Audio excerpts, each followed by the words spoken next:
Sebab tu kalau tengok dalam Quran kita lama-lama, dekat kalimah wal yatalattaf memang diwarnakan dengan warna merah.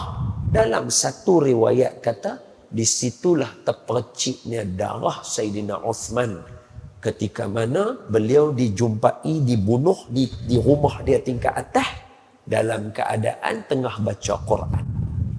Ingat, Sayyidina Uthman tiap-tiap malam khatam Quran dalam semayang.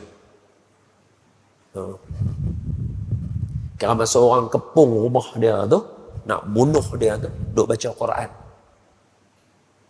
Ada orang main kat belakang, panjat kok bumbung. Siapa jaga dekat bawah? Sampai orang kena panjat kok bumbung. Yang jaga dekat bawah, Sayyiduna Hasan dengan Sayyiduna Husain. Jadi sebab mereka tahu tak boleh lalu kat bawah tu. Sebab dua orang Nabi punya cucu, singa yang garang, yang ganas, yang terror. Jadi mereka panjat ke atas, masuk ke balkoni, tikam dia dekat belakang Sayyidina Osman. Jadi situ dah mula dah. Lepas tu Sayyidina Ali. Sayyidina Ali pula masa tengah semayang. Sayyidina Ali semayang, sujud dalam semayang subuh.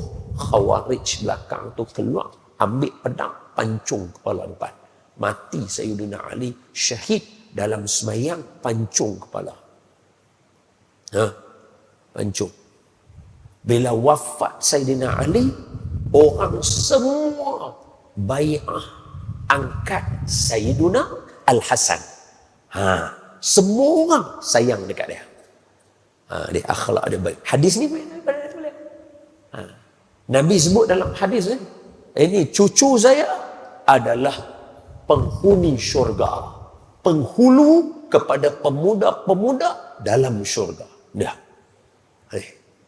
Ini hadis ni main daripada ahli syurga. Abang siap-siap dah. Hadis ni.